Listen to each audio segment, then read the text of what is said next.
Ready? All right. Today we're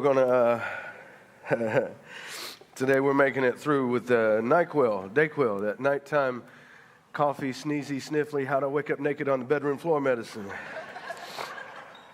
All right. All right, so today is Father's Day, but also this is our World Changers Day. This is where I hear you. This is where we come together and our Serve Sunday. So if you're interested, you know what? I'm going to change that. Father's Day, let's just look at it real quick. Studies have shown that if a dad is the one who comes to Christ, comes to church, and leads his family and is involved, you have 90% or 96% increased chance of your children maintaining their faith and moving through.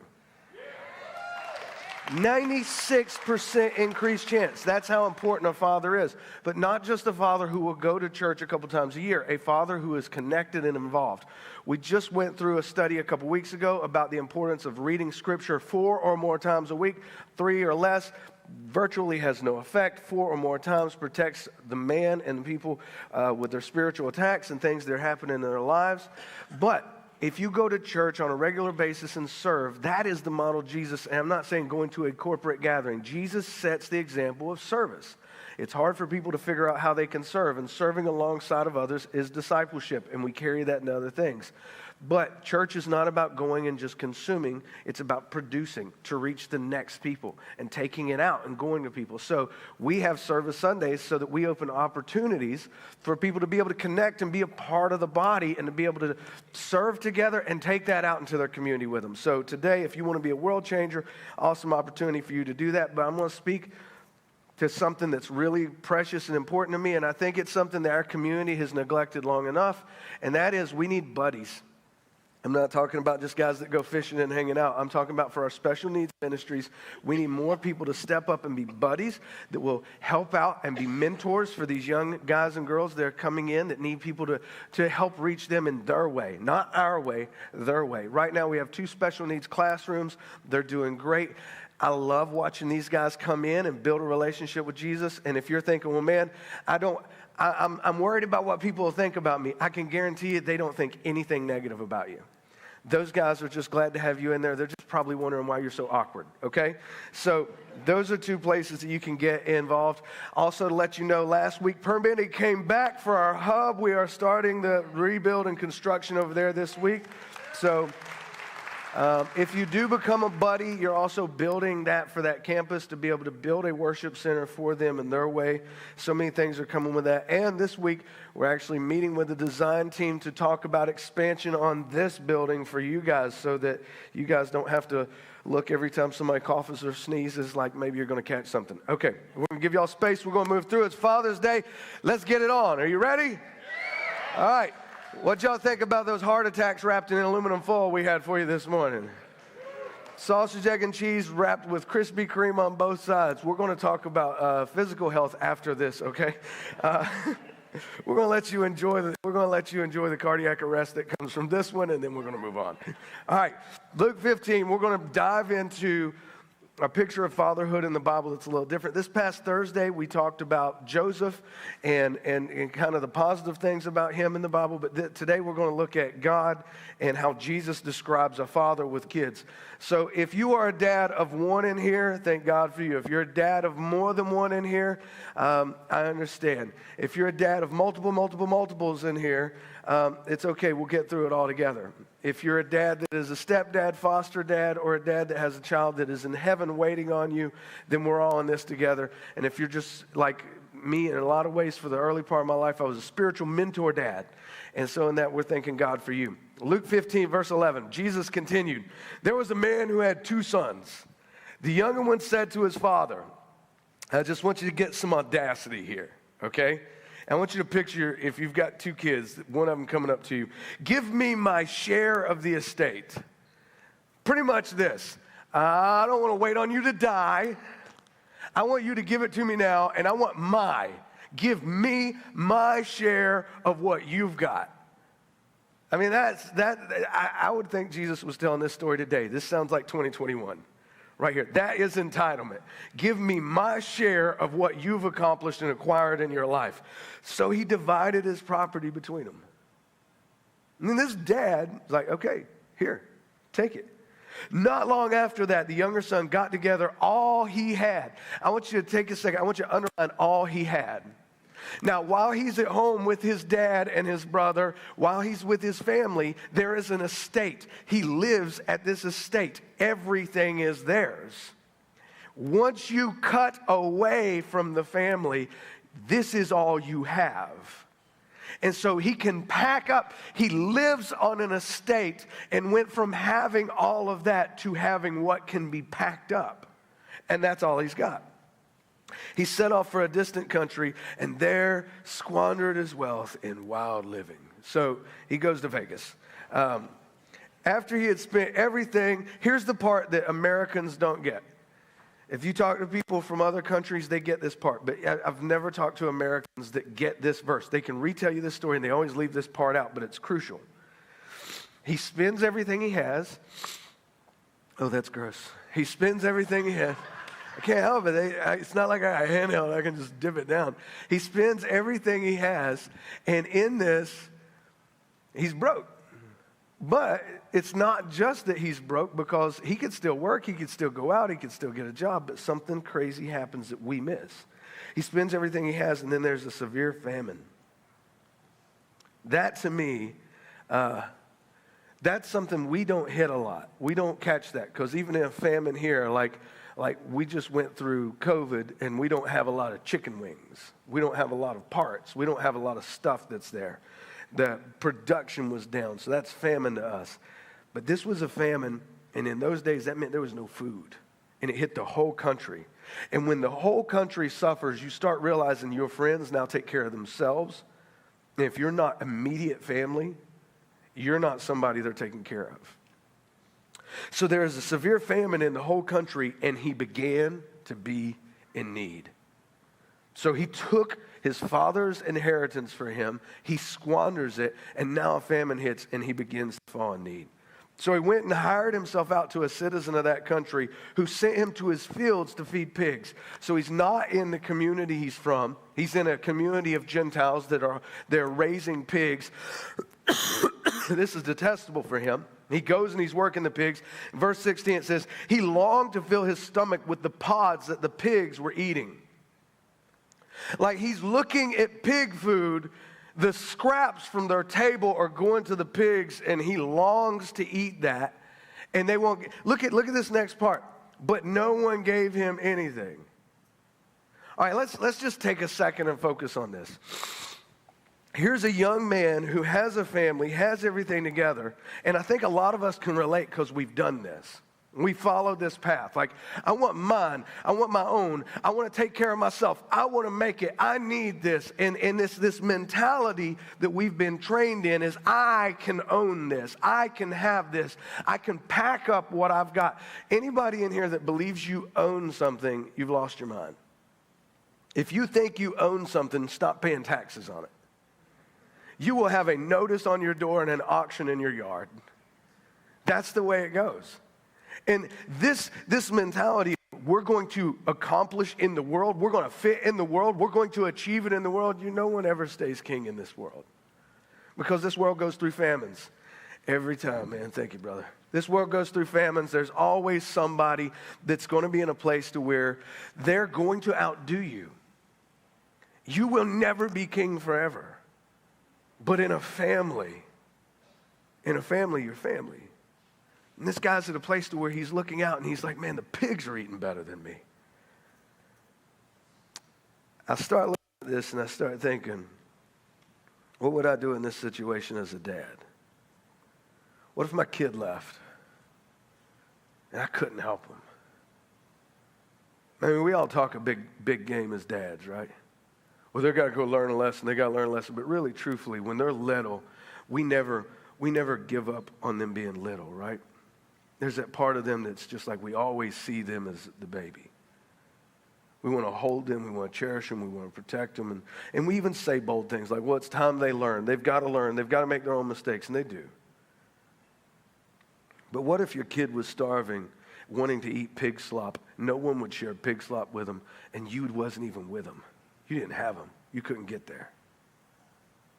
When he came to his senses, he said, how many of my father's hired servants have food to spare, and here I am starving to death? I'll set out and go back to my father and say to him, Father, I have sinned against heaven and sinned against you. I'm no longer worthy to be called your son. Make me like one of your hired servants. So he got up and went to his father. Two things. Jesus told his believers, he said, don't worry about what you're going to eat or what you're going to drink. Because your Father sees you and knows you need these things, he'll give them to you. This young man is a part of the story Jesus is telling because his father's not there to give to him. He's not following his father. He's followed this world. He's gone down a rabbit hole that is leading to his death. And yet he comes to his senses, and a part of him says, man, even the servants in my father's household, they got better than what I got. So he gets to his senses, and this main part comes up. He gets up and he goes to his father. This is the part that's going to mess with you a little bit. His father is not out leading a search party. His father is at home taking care of the other kid and the estate. Now we read Jesus says, oh, leave the 99 and go for the one. He will. But he's not going to the far off country leading a search party for someone who does not want to be found.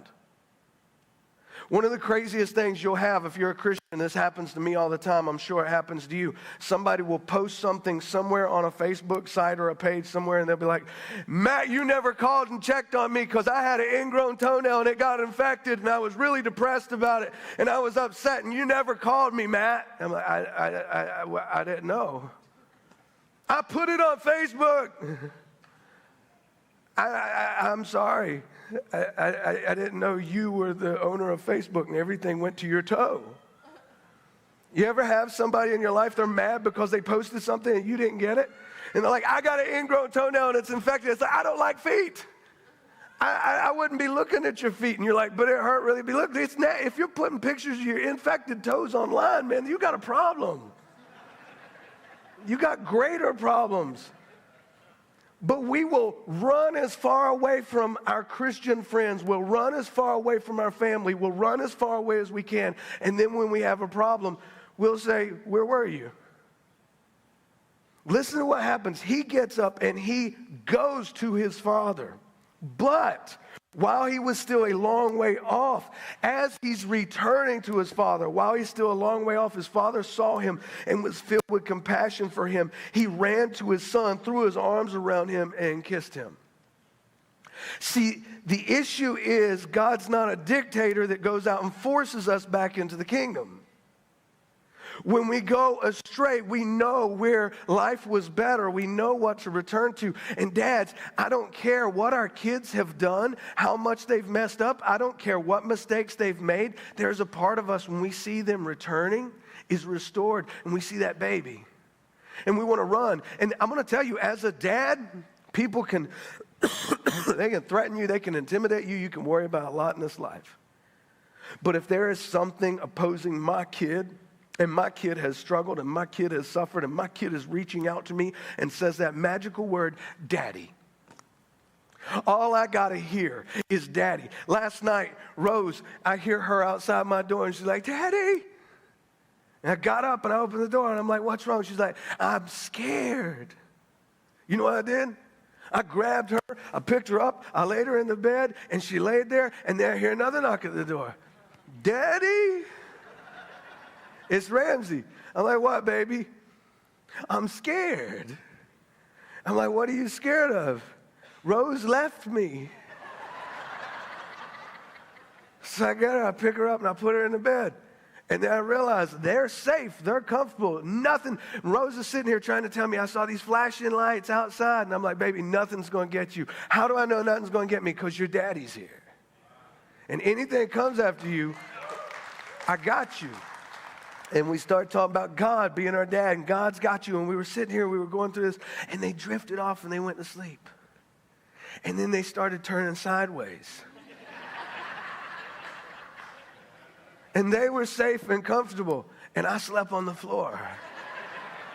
But I didn't leave the room because Daddy was there, and if they woke up, Daddy was going to be right there. They came to me, I met them, and I grabbed them, and I protected them, because that's what daddies do. You can't cut that out of yourself. While he was still a long way off, his father saw him and, filled with compassion, ran for him. He ran to his son, threw his arms around him, and kissed him. Then the son said to him, and this is the most heartbreaking thing. This is the most heartbreaking thing. He has a fear of his father, and it's a healthy fear. But he says to him, Father, I've sinned against heaven and against you. I am no longer worthy to be called your son. Has anybody in here ever done something to a point where you're like, God, I can't be forgiven? Or you don't know the things I've done, and we get in our head that we are beyond repair. And we get in our head that we can't change, and we get in our head that this is what we're assigned to, and we can't be different. And here's a father looking at his son that he's run to, grabbed and kissed, and he's saying, I'm no longer worthy. But the father says to his servants, quick, not slow, not go get me this, quick, bring me the best robe and put it on him. We're using kingdom language here in what's happening with the father. And the best robe means my son's coming back as someone who's surviving a famine, who wants to be a slave. But I'm saying, I didn't call you to be my slave. I didn't run out here and grab you. I want you to be dressed as royalty. I want the best robe. I'm immediately taking that shame away, and I'm dressing you with the best.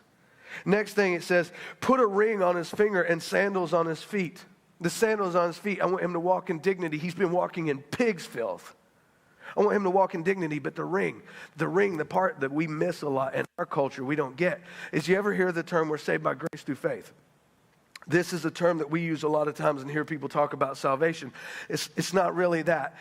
It's more along the lines of you were given grace and you had faith in the person who was your benefactor. So if you were in poverty and you had a master who was a benefactor, you could get whatever you needed in his name, in the faith of that person's name. And what they gave you was a ring. And if you were a part of a family and you had a wealthy benefactor of a father, think along the lines of the Godfather, of how that whole system worked out. And what this was you were given a ring that had an insignia, and it was the symbol of your family. And if you wore that ring, anywhere you went, you could buy whatever you needed. You could get whatever you needed because you had your father's seal. And so they would charge it to him, and they would keep that impression of that ring, and it would say, paid for by my dad. And so they would charge it to him instead of you. When he says, put the ring on him, what he's saying is, I'm going to take his debts. He's already squandered what he had. He's already squandered what he's been given. But now, whatever he needs, I pay for him. I'm covering his debts. See, we missed that in this story. And Jesus is telling this story of, I want to redress you. I want to raise you up to walk on pure ground, and I'm covering your debts, your pain, your sin, your transgressions. Why? Is there not going to be somebody out there going to be talking trash about them? Yeah, but this is my kid. This is my child. He came back to me. I ran for him. This issue comes up. Then he says something else. Bring the fatted calf and kill it. The fatted calf was reserved for the greatest of guests that would come through. This was sheer celebration. And here's the fatted calf. He says, bring it and kill it. We have a feast. Let's have a feast and celebrate. For his son of mine was dead and is alive again. He was lost and is found. So they began to celebrate. This is such an epic story because to this dad, his son was gone. He had gone to a faraway place. He wasn't contacting me. He had nothing. My son's out of my life. He's dead. But the minute I saw him walking was hope, and I ran after him, and I'm restoring him, and we're going to celebrate because he's alive to me again.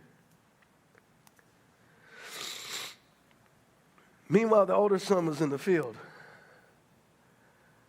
You got to admit, though, for a minute, though, like your dad's throwing a party, everybody's dancing and celebrating, you're still in the field working. Like, you didn't get invited to this yet. Meanwhile, the older son's in the field. When he came near the house, he heard music and dancing. All right, what's going on now? You know what I mean? Everybody just celebrated graduation. Everybody was I never got a graduation party. My dad was like, time to get a job.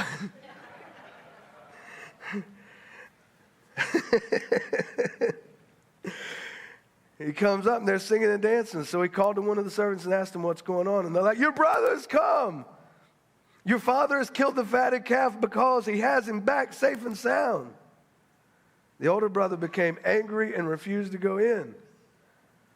Anybody ever have a sibling like that? Maybe you got kids like that. You got that one kid that's like, always good, and the other kid that's like the one you just, you know what I'm talking about? Just like your mama. But you know what I'm talking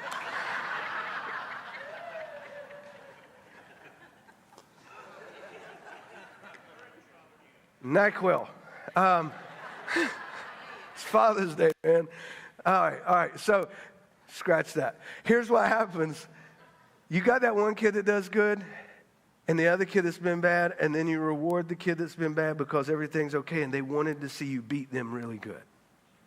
Well, we don't live in that generation anymore. Those of y'all that lived in that generation, you remember when you got a whooping, and then somebody else just barely got disciplined?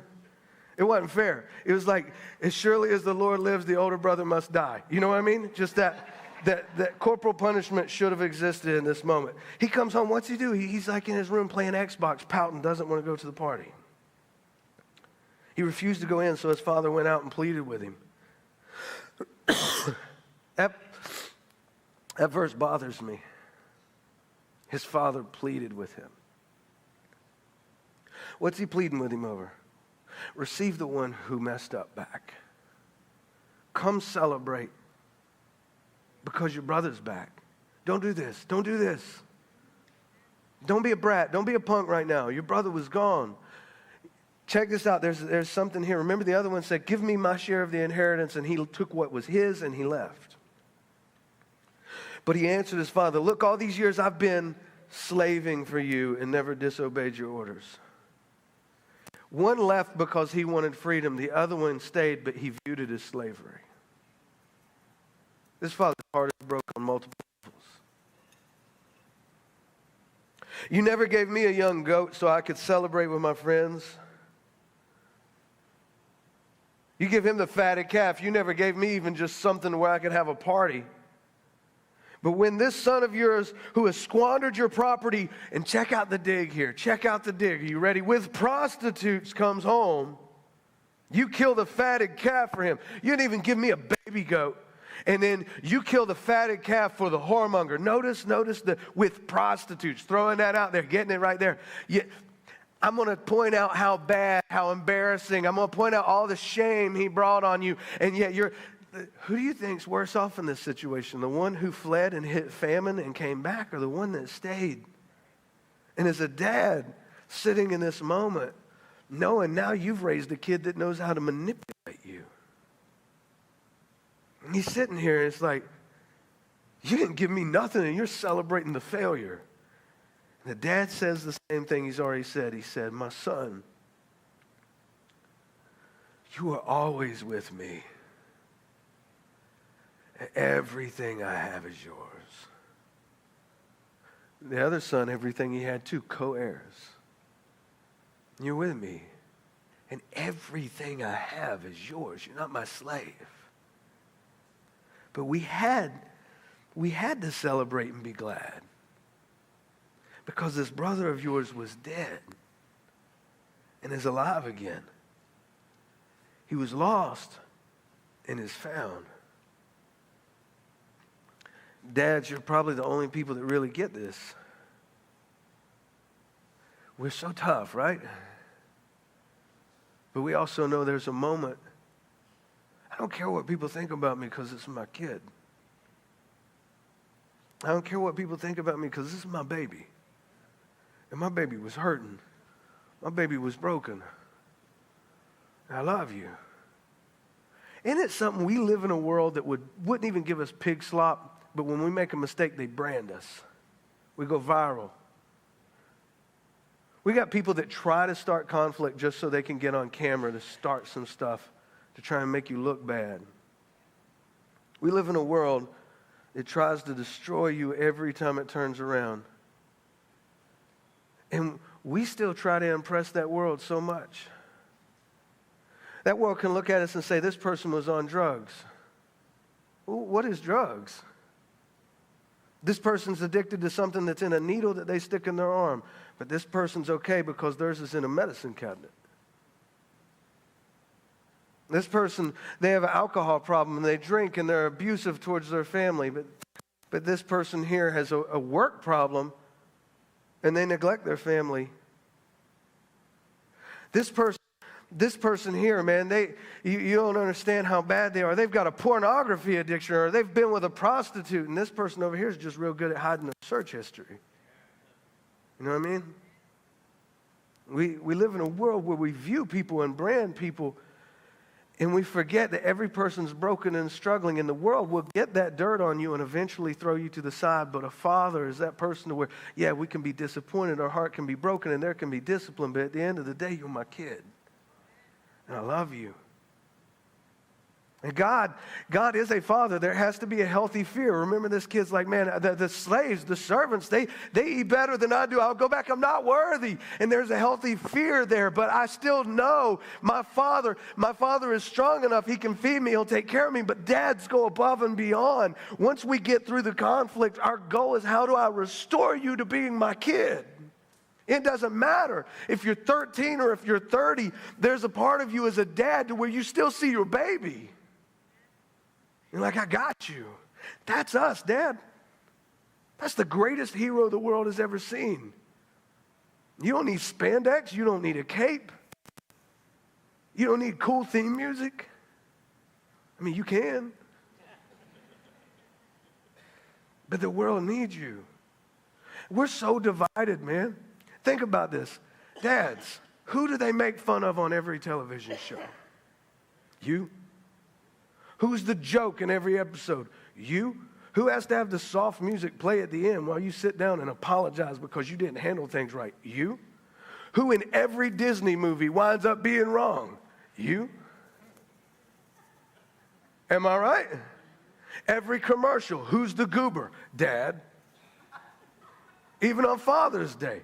I mean, we are attacked and we don't realize it. The one person that can reach through everything, grab you, put the robe on you, the ring on you, the sandals on you, and will slaughter the fatted calf is the person that's been made into a joke. No wonder so many dads are running from their responsibilities because they're never praised for them. And on come on.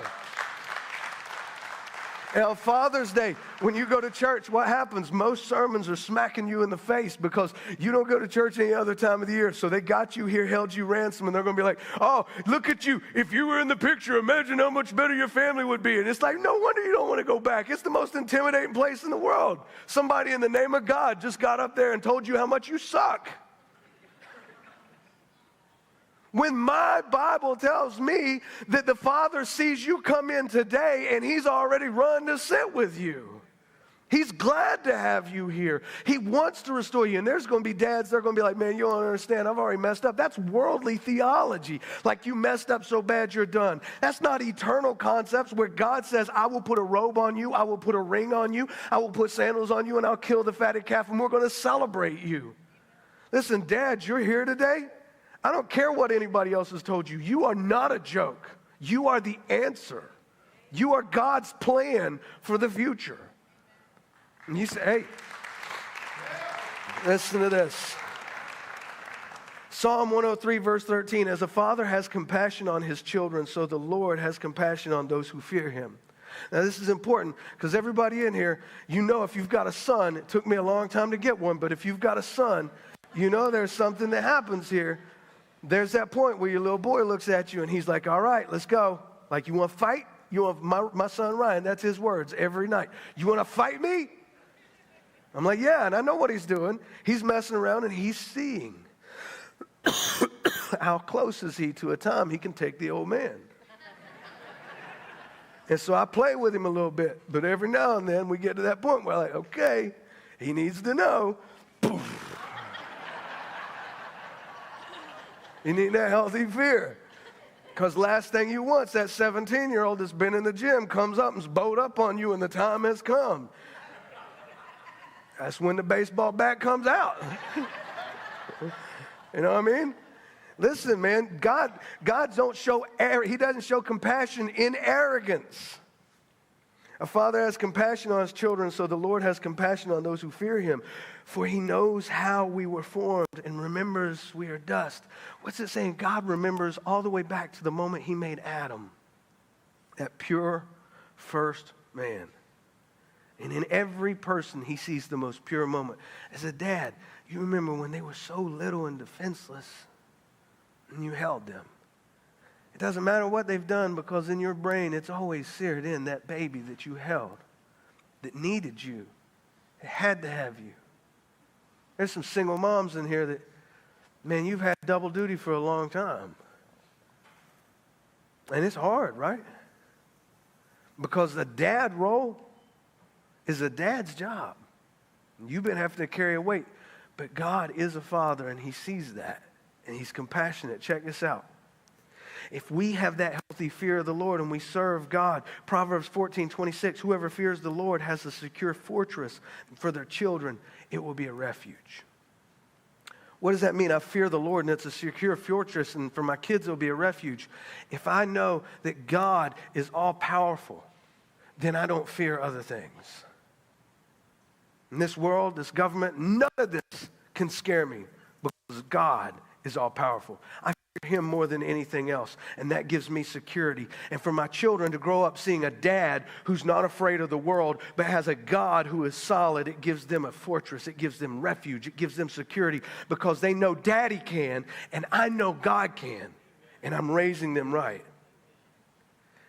How does God deal with us? 1 Thessalonians chapter 2, for we know that we dealt with each of you as a father deals with his own children, encouraging, comforting, and urging you to live lives worthy of God who calls you into his kingdom and glory. So first, we are encouraging, we are comforting, but we are urging, we are leading, we are showing them they have a greater purpose. That's our role. You know, I'm going to skip through. I'm not going to talk about the children being a crown or anything. I want to go to Deuteronomy chapter 1, verse 29. Moses is talking to the people, and he's reminding them. He's like, hey, you remember when I tried to carry all your burdens by myself, and it was just me leading this entire nation? He's like, you were too heavy. I couldn't do it. I couldn't carry you. Like, you had problems and all this drama, and I finally had to get other people to help me carry it, but y'all just heavy, man. Y'all ever try and fix everything at work? You ever try and be a dad at work? You go to work and everybody's got their problems and stuff. Everybody comes to you. They come to you and they open up and they start sharing. They start pouring. They're like, man, me and my wife, we got into it today. And you're like, oh, man, I'm so sorry to hear that. And yeah, man, we got into it this morning. She told me to pick my underwear up. And I picked it up and I threw it on the wall.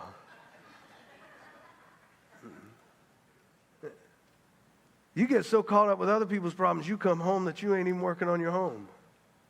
Moses was smart, and he tells the people, like, look, I can't handle your drama. But he points out something to them. Verse 29, then I said to you, do not be terrified. Do not be afraid of them, talking about their enemies and struggles. The Lord your God, who is going before you, will fight for you, as he did for you in Egypt, before your very eyes and in the wilderness. There you saw how the Lord your God carried you, as a father carries his son, all the way you went until you reached this place. I don't know if you get that. I don't know if you really do. Dads, let me tell you something. It's hard. Sometimes you feel like you fail. Sometimes you're struggling. Sometimes everybody's against you. And when you don't think you can make it, what Moses has just reminded the people is when you couldn't, God carried you. I want you to close your eyes for a second. I don't know if you can remember this, but when you were little and you'd been playing or you'd been in trouble or you'd been running real hard and you just passed out wherever you were. And then Dad reached down and got you and picked you up and kind of put you on his shoulder. And he walked you, took you in the house, laid you down, took your shoes off, gave you a little kiss on the head. Some people, that sounds like a fairy tale, because that's not what you had. Some of you are dads right now, and your kids are grown, and when you look at them and you see them struggling and frustrated, just done, you still try and find a way to go over, pick them up, throw them on your shoulder, carry them in, lay them down, take their shoes off. Give him that kiss. And say, I love you, son. I love you, baby girl. Because that's who you are. And if it's not who you are, it's who you really wish you could be. And you can fix it. Because I'm going to tell you right now, when we get older, we don't knock on the door in the middle of the night and say, I'm scared. Can I sleep with you? When we get older, we just stay up scared all night or watch TV or get on the phone. When we get older, we don't want somebody to pick us up and carry us. We want to walk. We want to do it ourselves. We want to pack up ours and go. But there's that point where you get to a place to where all pride and everything's broken. You're like, I can't do it. I just can't do it. Or maybe it's that point where your dad's gone and you're sitting there and you're wishing, if I could talk to anybody, I'd love to talk to the guy I argued with. I'd love to talk to the guy that I used to say I hated. If I could talk to anybody, it'd be that guy. I just want one time somebody to reach down and pick me up and just take care of me for a second. That's what Moses is telling him, is that's what God did. When you was out and you was sick and you had given everything you had to everything else and you were done and you felt like ending it all and you didn't. That was him reaching down and picking you up. You survived. How did you survive? Not by your own merits. That's what got you where you were. You survived because when you could do no more, your daddy showed up and picked you up. And he carried you and got you to safety. He took those muddy shoes off. He kissed you. And he said, it'll be all right. You got a lot of growing to do. And in your growing, you can continue to chase things away from your father and face famines. Or you can act like you're a slave and complain about everything he leads you to, and not realize that everything he has you working for is for you. Or you can be that person that actually could have one more day to go back and be with your daddy. And instead of missing it now and wishing you had it later, you can look at it now as though I've got it, I'm going to hold it, I'm going to cherish it, and I'm going to share it with my kids. The last thing happened last night. I lost it, man. My daughter Rose, who was so close to my dad, looks over at me and she says, you remember that song that Papa used to sing to me when I was little? She starts singing it. She starts singing this song my dad sang when I was a kid. And I never got how much we comfort God. I never understood how much we really bring to God. As while I'm holding her through her fears, she is singing a gentle song that brings me so much joy. And it made everything okay for me. As we stand, we're going to sing a gentle song. And if you're a dad, I don't care what the world's told you or what they've convinced you of today, you can be bold. You can be audacious. You can be the greatest example this generation has ever seen of men who are unashamed to be daddy's boys, of men who are unashamed to come to their father, of men who are unashamed to do what's right no matter what the world says, of men who rise up and are men, of men who aren't worried about being called sexist because they lead their families, of men who aren't worried about the worldly accolades and what physical things that will burn out they're going to set up for their kids, but men who are building a kingdom that their children will be co-heirs in with Christ Jesus. World changers. Heroes without capes. Children of God who raise children of God. We're going to sing, Today You Can Come. And we're right here for you.